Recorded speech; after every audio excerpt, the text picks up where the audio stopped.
नमस्कार, मैं सुबोध कुमार। आप देख रहे हैं खबर नेशनल टाइम्स और इस समय हमारे साथ उपस्थित हैं, अगर कश्मीरी पॉलिटिक्स की बात करूं तो हमारे साथ आसिक इरफान जी उपस्थित हैं, जिला अध्यक्ष। तो अभी उनसे बातचीत करते हैं, क्योंकि आपने देखा होगा कि पहले अभी कुछ महीने पहले 370 हटाई गई थी कश्मीर से, तो उसका क्या रेस्पॉन्स मिला और वहाँ पे क्या क्या हुआ था, ये सारी डिटेल बताने के लिए हमारे पास तैयार हैं आसिक इरफान जी। तो आसिक इरफान जी, बहुत बहुत स्वागत है हमारे चैनल में। मुझे ये बताइए कि जैसे कि जो हमारे माननीय प्रधानमंत्री जी के द्वारा 370 हटाई गई थी, तो उसका अब जब से हटाई गई और अब तक का क्या रेस्पॉन्स मिला है? जब से 370 धारा 370 5 अगस्त 2019 को हटा दिया गया है, अनकॉन्स्टिट्यूशनली हमारे पार्लियामेंट में वो रिवोक किया गया था। अनकॉन्स्टिट्यूशनली ये बताया गया था कि जम्मू कश्मीर में पिछले 70 साल से कुछ हुआ ही नहीं, कांग्रेस ने वहाँ पे कुछ किया ही नहीं, तो हम धारा 370 हटाएंगे तो उसके बाद यहाँ पे डेवलपमेंट होगी, यहाँ पे इंडस्ट्रीज आ जाएंगी। लेकिन अभी तक ग्राउंड जीरो पे कुछ हुआ ही नहीं वहाँ पे। जो कांग्रेस ने किया 70 साल में, तो वही उसी का ये गीत गा रहे हैं बीजेपी वाले। आज़ाद साहब की, जब आज़ाद साहब वहाँ पे सीएम थे, तो उसने वहाँ पे जो डेवलपमेंट की थी, मेडिकल कॉलेज बनवाए थे, हज हाउस बनवाया था, जितना भी डेवलपमेंटल प्रोजेक्ट्स थे, तो उन्हीं का उद्घाटन कर रहे हैं बीजेपी। तो तब से तो धारा 370 हटने के बाद भी कुछ भी नहीं हुआ भाजपा की ओर से वहाँ पे। जी। इसमें ऐसा कहा गया था कि जैसे 370 हट जाएगी तो भी जैसे यहाँ के लोग, पहले ऐसे कानून था कि जो सिर्फ कश्मीर के लोग ही थे, तो वही वहाँ पे जो भी मतलब जैसे प्रॉपर्टी हो गई या कुछ भी खरीदने का अधिकार था, लेकिन वहाँ से अब ये सारा डेवलप हो जाएगा, तो ऐसा कुछ हुआ भी? क्या आया वहाँ से? धारा 370 5 अगस्त 2019 से धारा 370 हट गई, क्या वहाँ से कोई आया अभी तक बाहर से? एवं कि जम्मू कश्मीर में जम्मू का नागरिक होने के नाते एक भी जम्मू वासी ने 1 इंच की ज़मीन कश्मीर में खरीदी नहीं। ये हाल है वहाँ पे। तो बाकी स्टेटों का तो आप खुद अंदाज़ा कर सकते हो। वहाँ पे तो कश्मीरी सेफ नहीं है, तो वहाँ आउटसाइडर कहाँ सेफ है?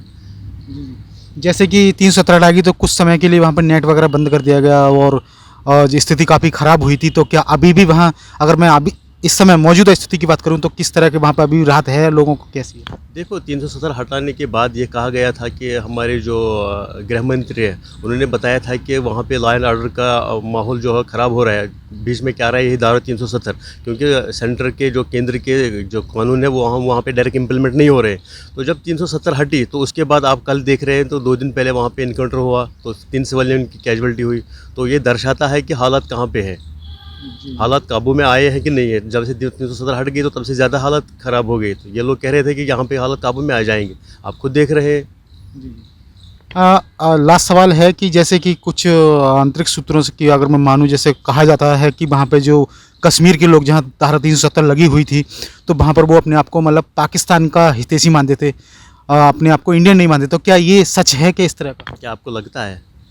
नहीं, ऐसा बोला गया था। नहीं, बोलने से क्या है कि ये भी बोल, बीजेपी में अगर भारतीय जनता पार्टी की बात करूं या फिर अभी जो मौजूदा सरकार की बात करूं, तो इन लोगों ने तमाम, या अफवाह कह लो या फिर इस तरह से बोला गया था, तो क्या ऐसा है वहाँ पर? तो भाजपा ने 2014 में ये भी बोला था कि हम हर एक व्यक्ति के अकाउंट में 15-15 लाख डाल देंगे, तो 2 करोड़ युवाओं को हर साल नौकरी देंगे। तो मिला क्या?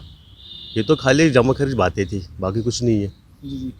और जैसे कि सुनने में आया था कि अभी भी वहाँ पर लोगों के साथ, जैसे कुछ मैं अगर लास्ट मंथ की या कुछ महीने पहले की बात करूँ, कि जो सेना के द्वारा तमाम उसमें वहाँ पर मतलब आक्रमण या तमाम उनके साथ शोषण किया जाता, तो क्या इस तरह की स्थिति बनी हुई है, अभी भी स्थिति बनी हुई है या फिर राहत मिली हुई है? नहीं, ना तो राहत मिली है, ना तो वो वाली स्थिति है। जो था पहले से वो चल रहा है, सब नॉर्मल चल रहा है। सब नॉर्मल चल रहा है। नॉर्मल भी नहीं चल रहा है, हम नहीं कह सकते, नॉर्मल भी चल रहा है। तो जैसा चल रहा था पिछले 30 साल से, 31 साल से, वही बात चल रही है फिर से। लेकिन जब से भाजपा वहाँ पे आई है, तब से तो ज़्यादा ही एंटी इंडिया लोग बन गए वहाँ पे, इनकी नीतियों की वजह से। युवाओं को रोज़गार नहीं है, तो छात्रों को फीस, जहाँ पे उनका फीस है वो बढ़ा दिया जा रहा है। पेट्रोल की आप बात करें, डीजल की बात करें, जब कांग्रेस की सरकार थी तो तब 71 में प्रति लीटर आपको पेट्रोल मिलता था और 56 में आपको डीजल प्रति लीटर मिलता था। आज बता, आज कहाँ के, आज आसमान छू रही है।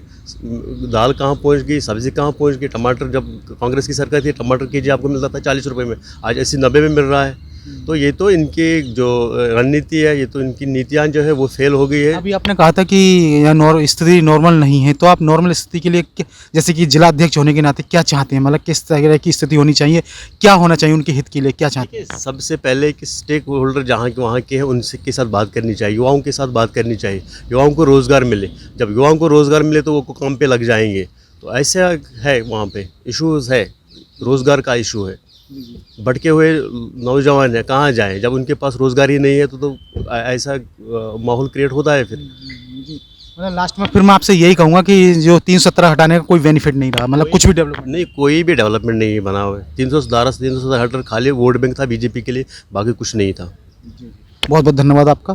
तो अभी आपने सुना था कि जो धारा 370 हटाने का सिर्फ वोट बैंक का राजनीति था और अब तक कोई भी वहाँ पर बेनिफिट नहीं हुआ है। तो मैं सुबोध कुमार, खबर नेशनल टाइम्स, धन्यवाद।